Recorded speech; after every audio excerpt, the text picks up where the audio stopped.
키 들어. 아, 대로 들어. 키 본사. 또 그냥 그 잠깐 아.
Chun pinod VC team 10 ball pancang sa daw na.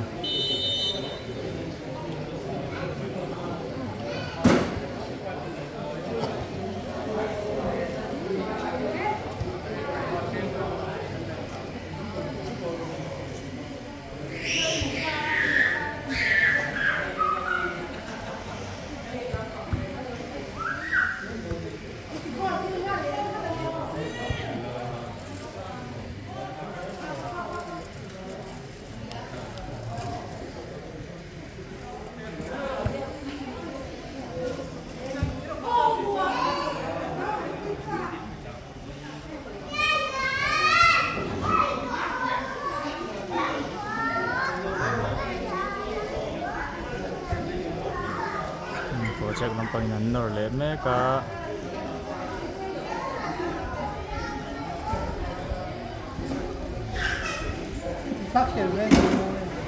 Ay, hello. Hindi po.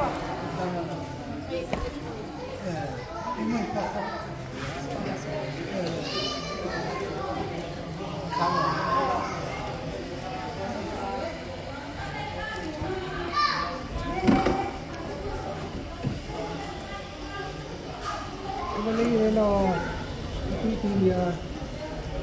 thì tí này chứ tiền hạ xuống cái đấy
Goal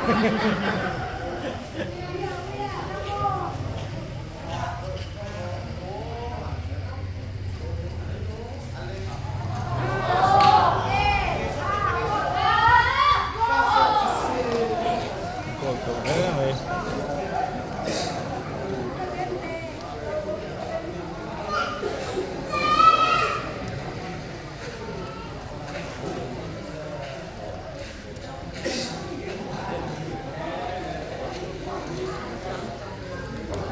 Chắc là bên con nó goal thì anh em goal lâu lâu mày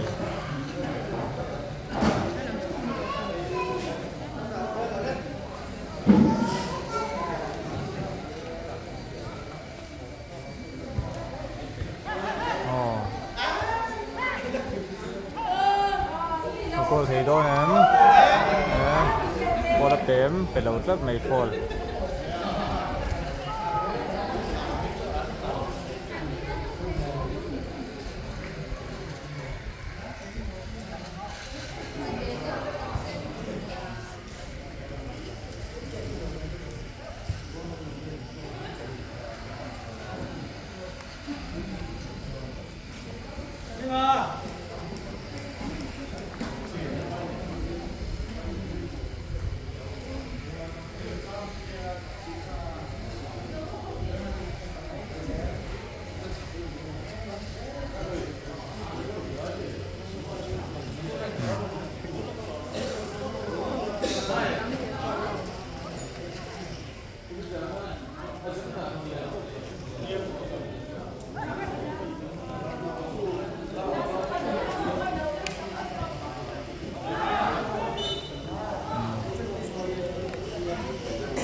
Project encounter trangin an nord let vele goal thei do ne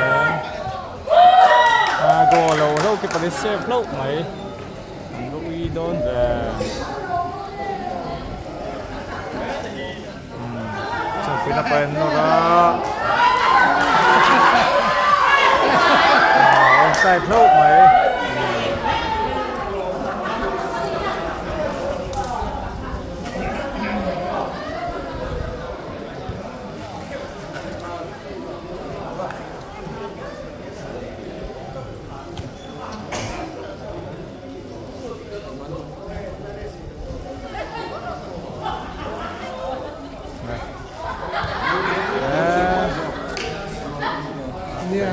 Mak ni. Cần lưu ngali dia cat đây. Thì chặt chỉ được. Kai. Project lapan nol ya. Goal dia ni. Goal ta. Project in goal khatnan. Jersey number 8 mangin don. Sunrat.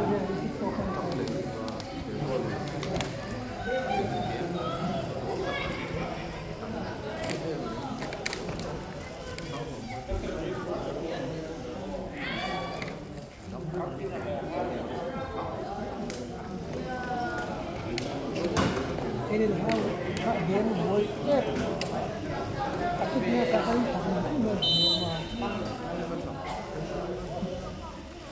Ini betul ni sah.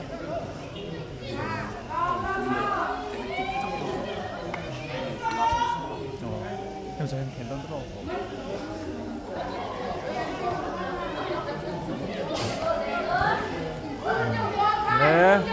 Không để tốt em. Lẹ ta môi lít tục. Có hiền nan rồi thì không để thật rất mấy.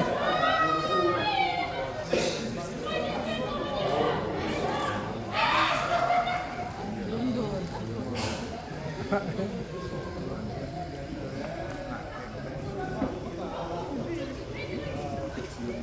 เขาที่เดมทำลงอยู่ คนโซโล่อิเล็กทริกเรื่องเลยคนผมก็มองอิเล็กทริกเรื่องคน ผมปีอ่ะแล้วเราช่วงเวทเท่าไหร่ผมเวทเท่าไหร่ คนปีเรื่องเขานี่ก็เรื่องช่วงเงี้ยเรื่องไรส้มว่า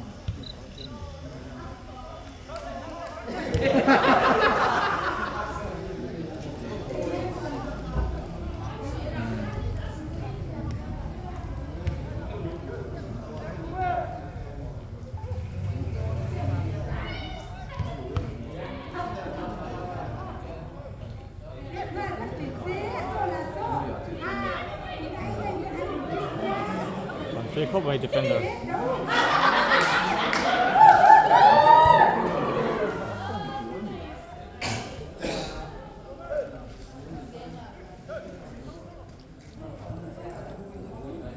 Cross hit on him.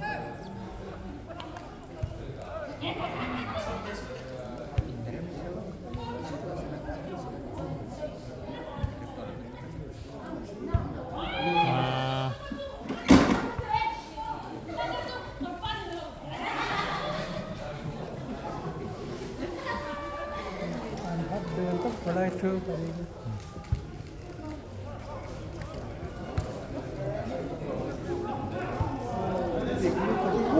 đây, chậm với lòng quả ngay.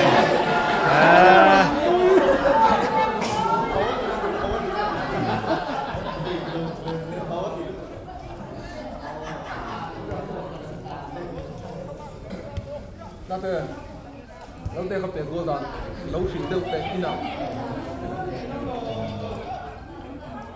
Bắn lịp dễ là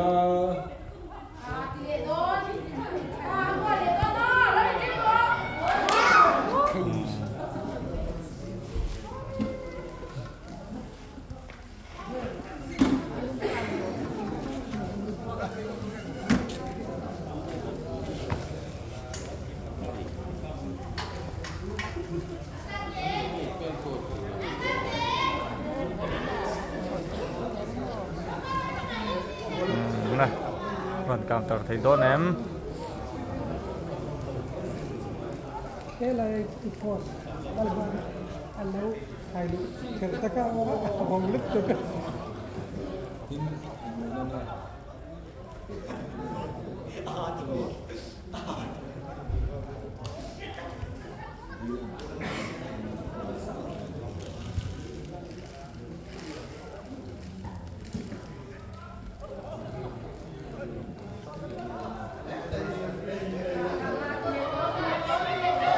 Cô lẻ tốt em. Safe club. Safe club bây giờ khá chua hat-trick đều thế vậy.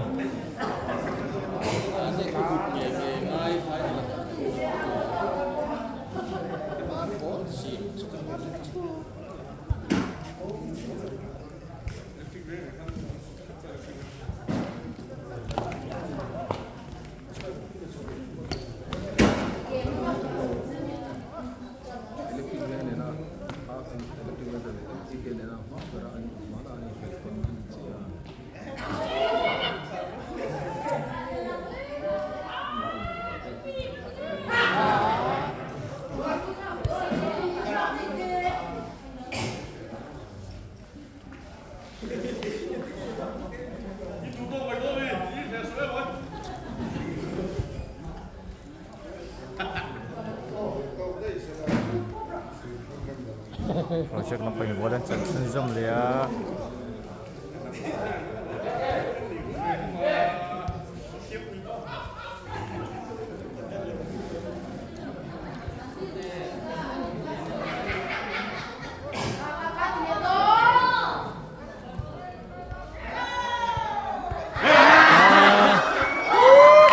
Itu. Mulia muna crossbar pepper tlat mai kha chu thil har takani kha thil kha.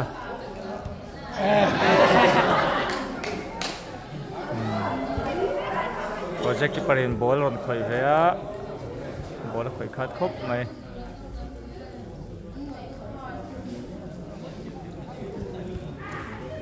chân bây giờ mình bố lên trắng lẽ vẫn nổi hột linh thế đó nè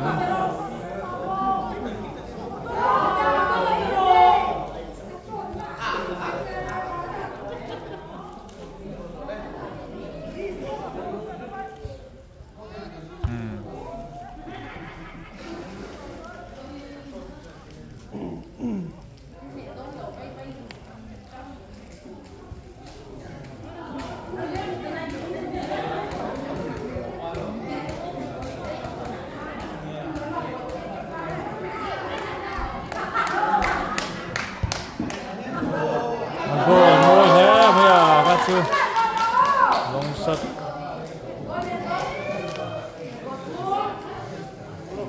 kan project in easy right mà so itlat mai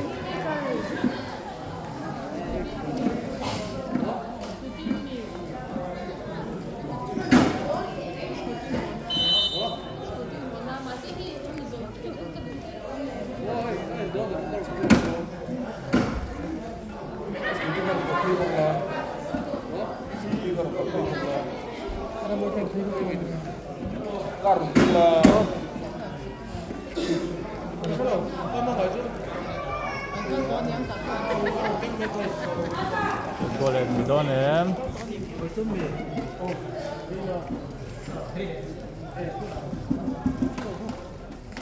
ini pon nó thấy nó còn vang đó kia lệ rất chân bị nó bay rồi kia thì còn chắc có phải một lần chân xuyên rong lệ nó thấy lệ là địch tèo lướt tục còn kia chuộc lệ thì chân bị lâm bangin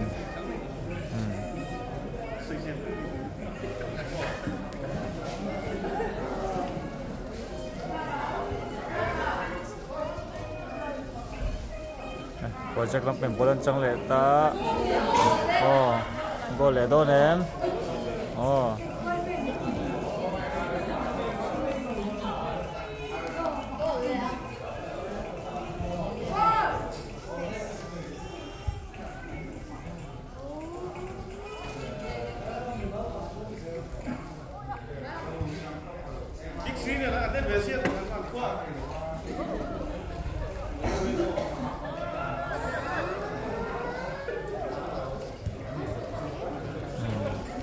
bolan chân xin xâm dễ là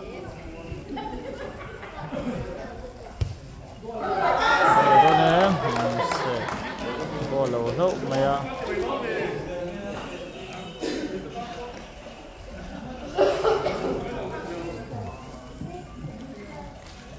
corner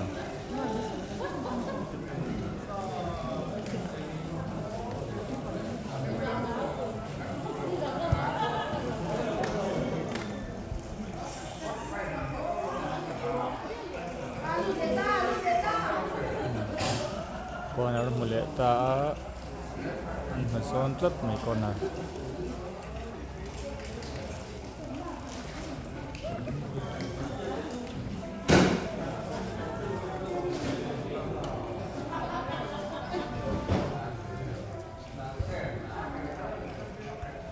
kita non suka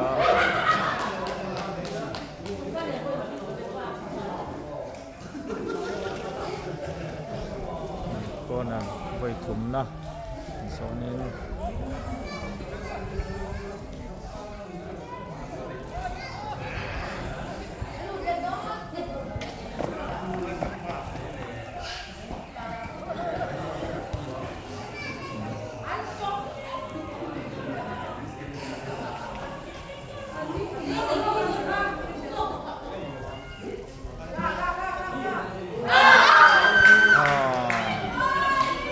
hat-trick tayo. Check lang pantangin hat-trick ang huwa kan Olive Mundi 4-0 ani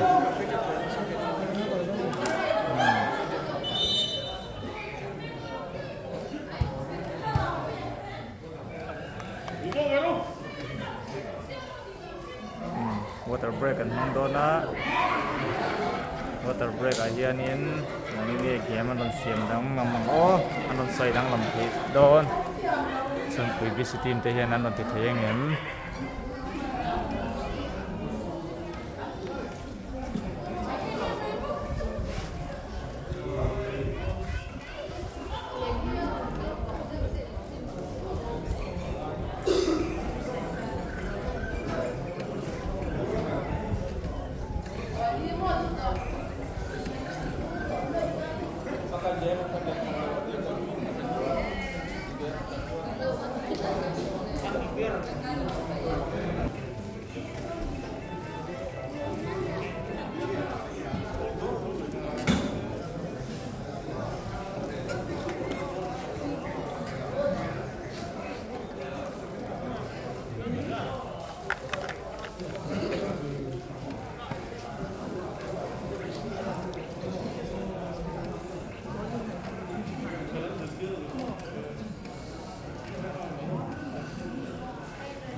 water break asawa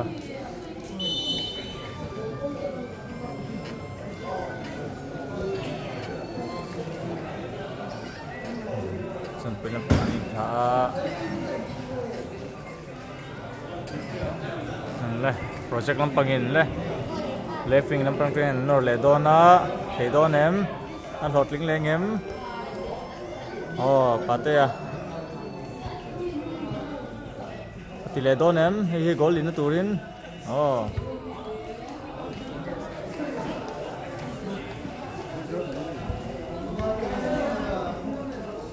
nama ro chu project lampangin counter turn lo dang chat le lo me ya bolan chen chen sama project in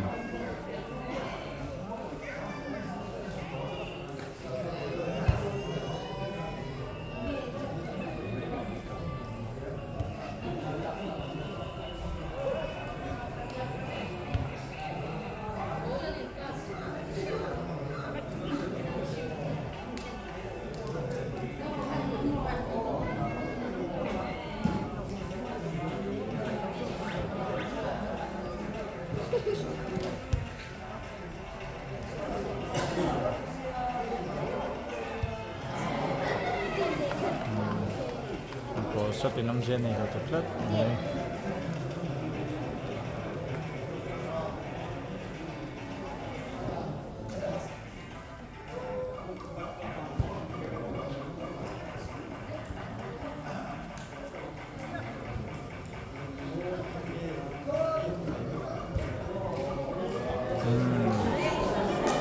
Sampai lampai nomor deh.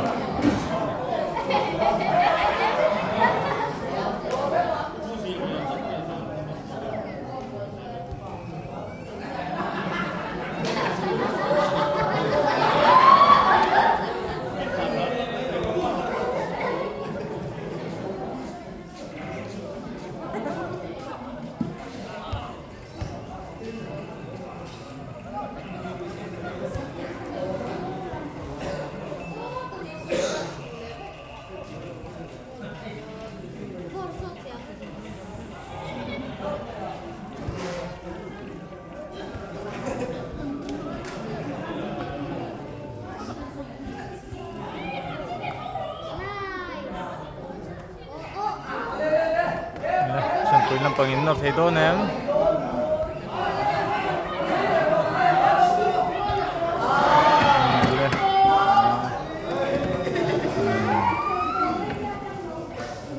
project keeper in ball menbeta ya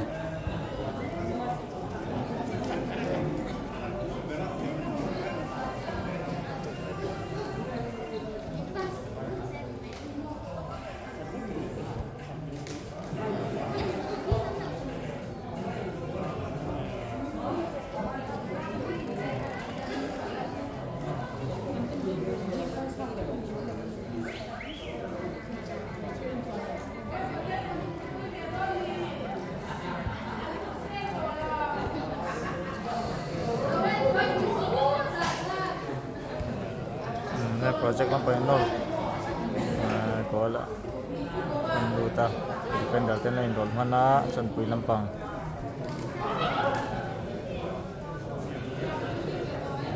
ma ro chu project lampang bolan chan chin som ya anor le dona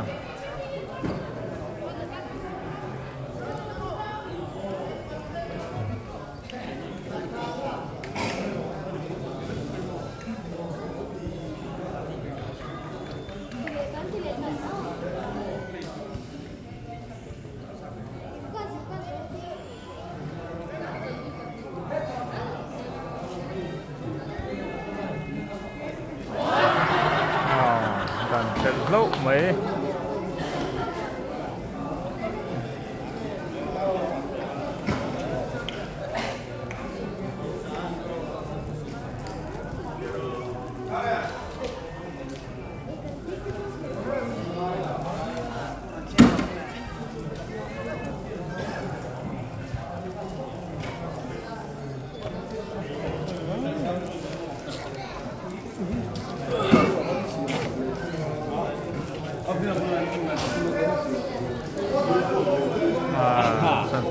lạc sắc cái mà rồi chú nghe bố cái thì đó nè bố cùng đi du chơi xía mà sẽ tìm tăng lâu nhỉ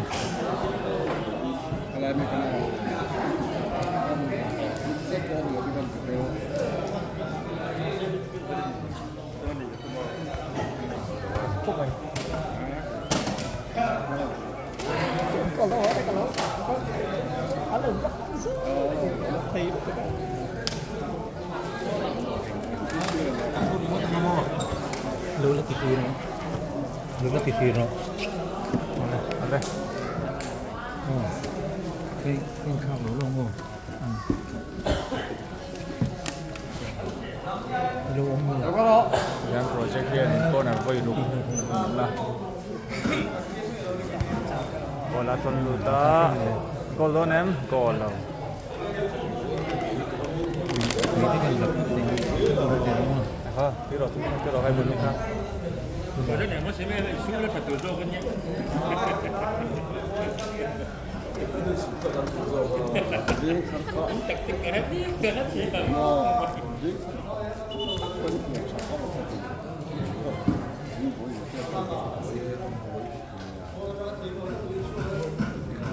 Anh còn không phút mày không tao một con được mình mà sẽ để khắc sức cái đấy đâu ăn cái đấy là cũng rất tốt cái đấy làm tốt cái gì được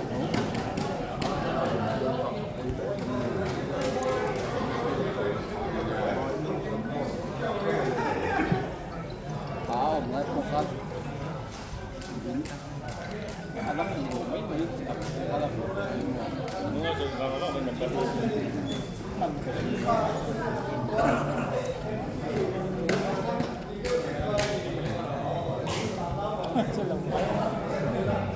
thì đó nè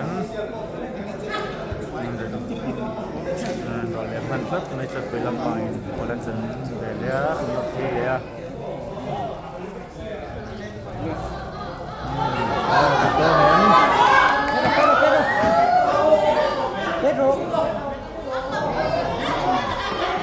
cái gol to này mà xài lâu mấy mà coi thế mấy cho nó tục của đã xài lâu mấy ạ cho queen goal không được chance xem trang anh này cho trong cái thì thật lâu à xài thật lâu boxia project là bằng volan chân chân zoom đấy à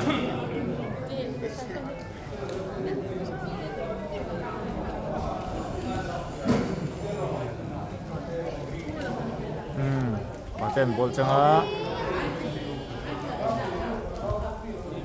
goal đó nè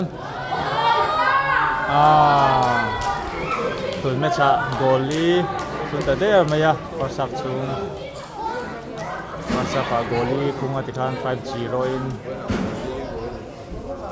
project visit team ten man foi meka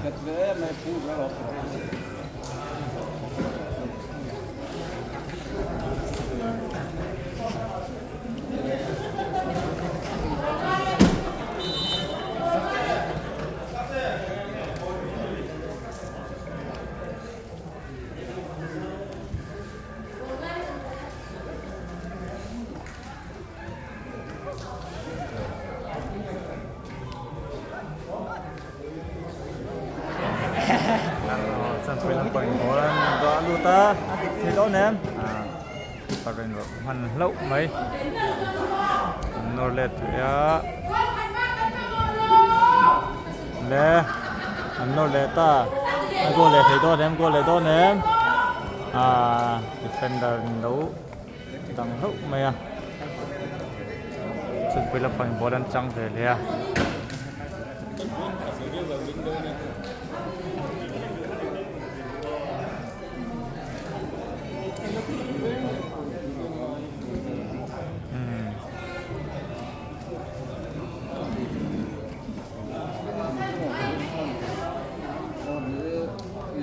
sẽ kịp phá căn hộ về ta rượu rượu mấy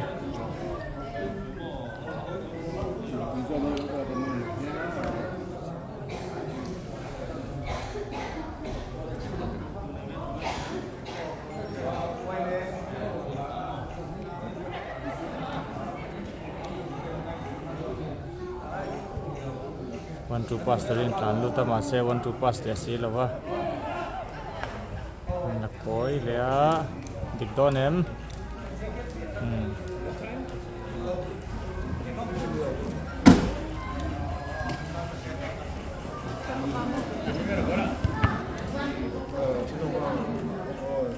lục thắc khóc mày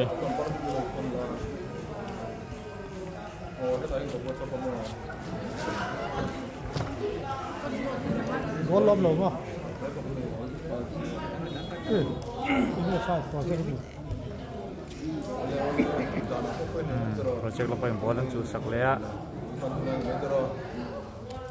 bolan chan chen zom zela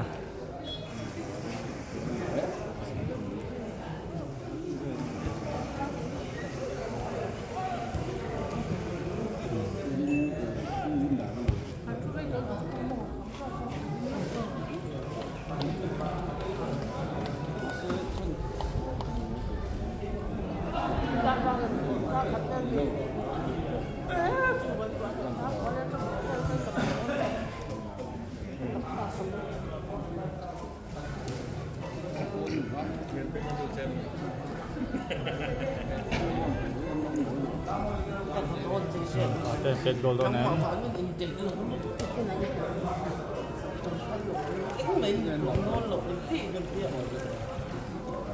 Lục vào rất mấy bỏ sút.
Saklia mana tu kan dah lain mana projek yang bolan sensen sama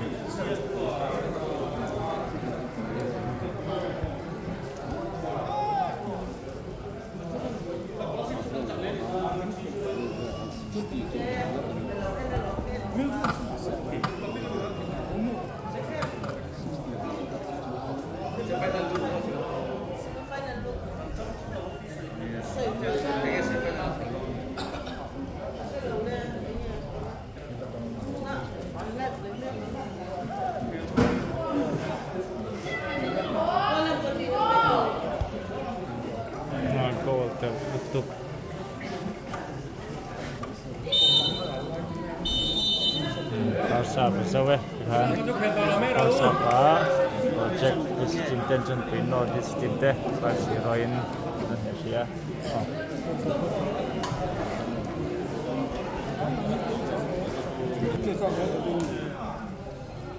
second half return later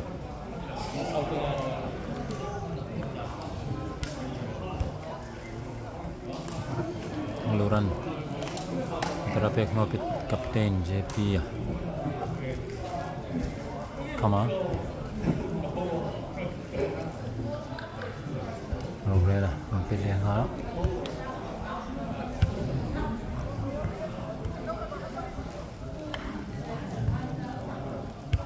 Project bank lah penghian ground volume khel tam kom me. Miss pass omap chan puilamin. Maro chut chance. Dungin ang mang tayo lat na. Utluang tayo malamarong pe utluang tayo so papa. Chu kan share dan tu chuan. As well as left leg rempu ya khani tunan ailet kher me kan ni petara chan pilamin Miss Pass Latina Women.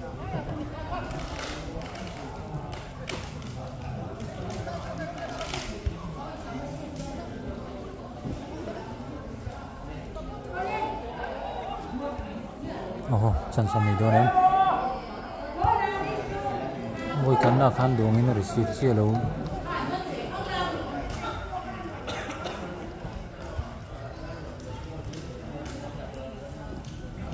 Semua nama Sapate. MZ0842 number 1 Mona. Motor taksuk turutala ko ay tasuk tura is India. Apa tu nombor? Apa mai bujon sini na? Ada pero. Bukan sudah.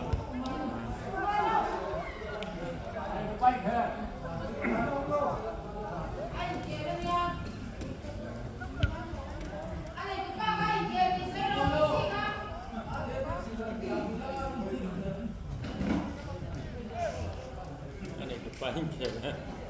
Mau yang nak cikin go. Vitamin cikin go. Sapate ron dah lu terbiam eh.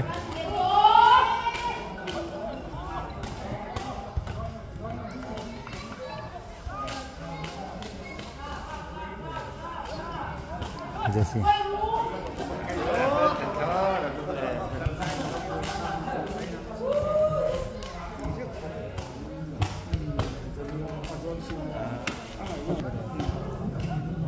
Pero bola.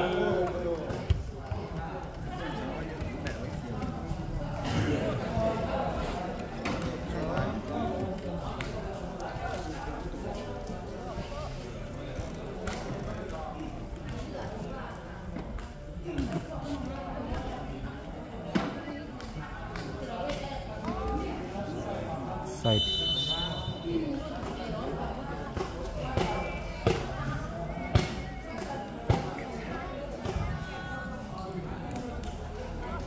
Oh my. Oh. Kẻ đâu Dia. thế? Oh, cak về kami. Oh, putar final kan jauh je semi final. Ai kẻ zone là về. No zona tu. No zona. Project le, no chot pun kaya lah kan kira lah kan em beli lok.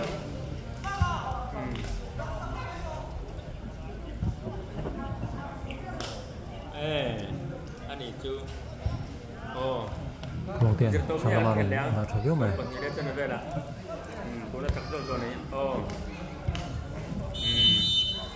Oh. Lain kali tu mem. Oh. Jadi lah pada nak sombong je lah. Jadi lah. Oh. Kalau macam macam. Oh, dah. Oh.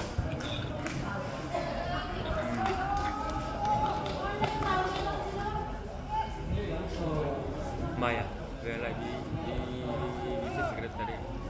Dia lagi.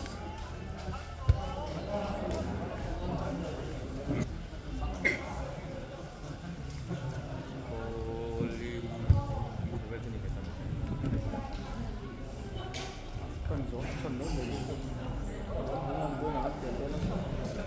Oh. Okey dah, datang dah.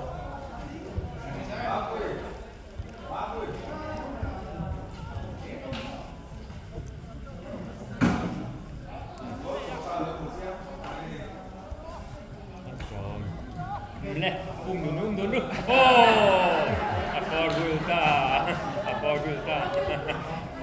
Oh.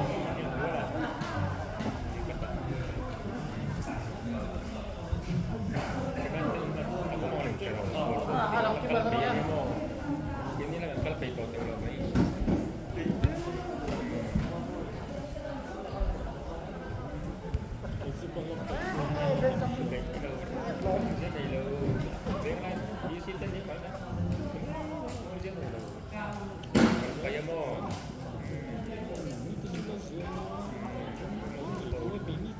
Leh, come on, go lah.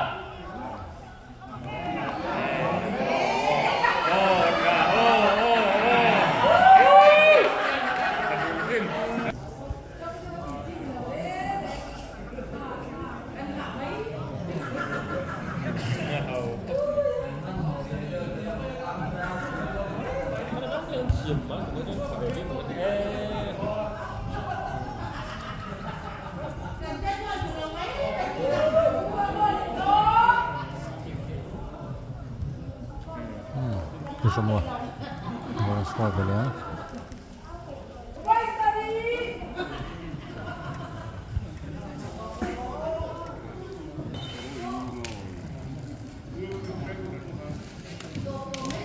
Ini bukan kan itu pun.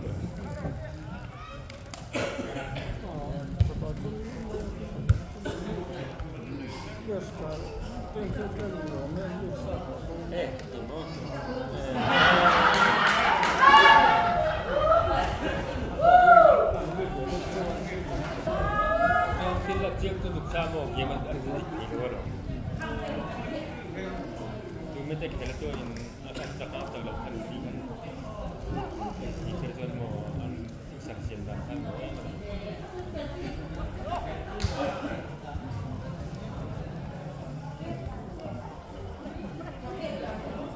semua offside, semua dah.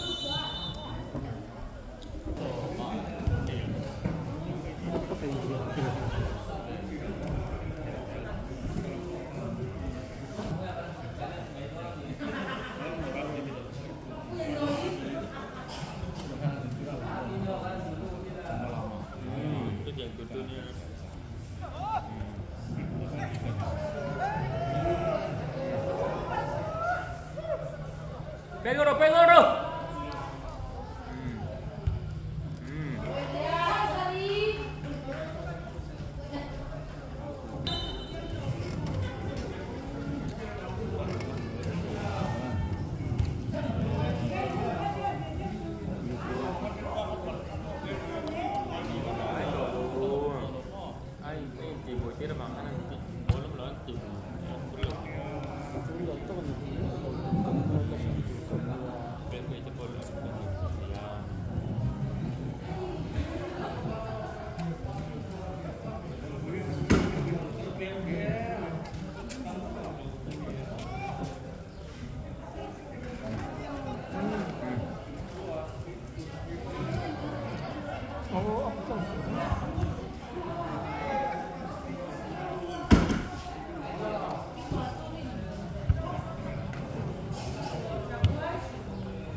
Offside turun mau dia offside terus. Oh, dah sama pakai kiper bola tu lebih. Offside lepas ni.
Terbreak. Ini loh, Susan. Zogan.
boleh sampai luka.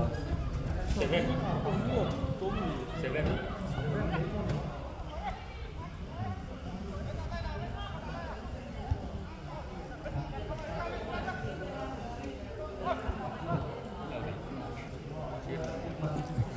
Water break. Cukup kalau sudah. Tuan nak makan pakai main tetap cara tuan bol kan ingin.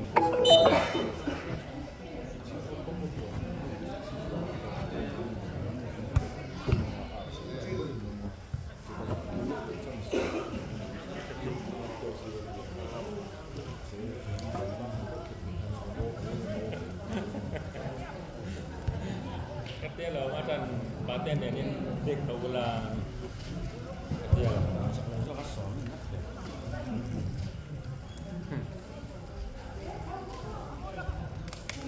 Maju lah.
terima kasih.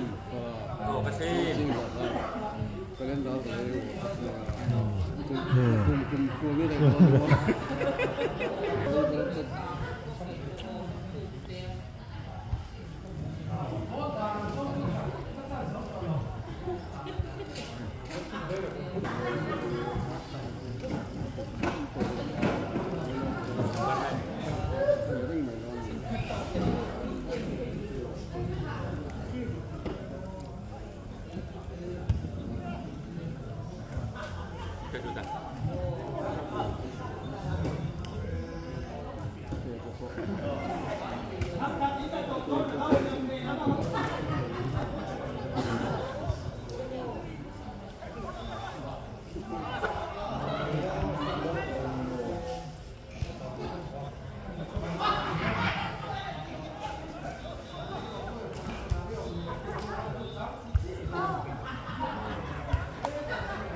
Hãy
subscribe cho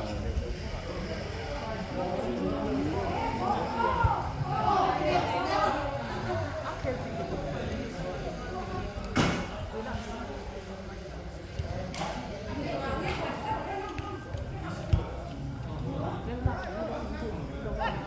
Ghiền Mì Gõ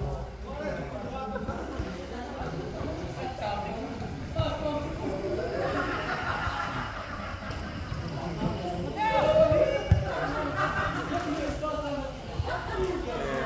không bỏ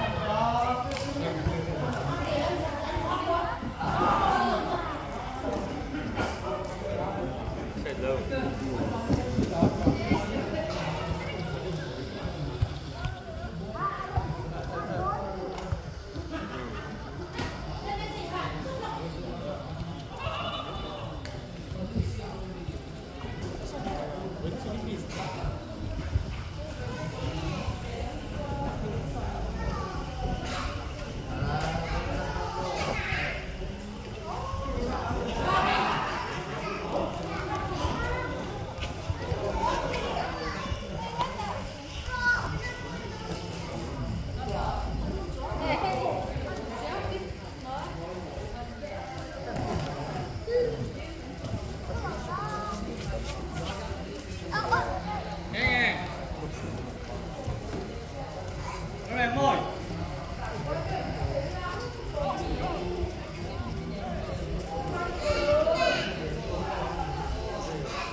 Come on.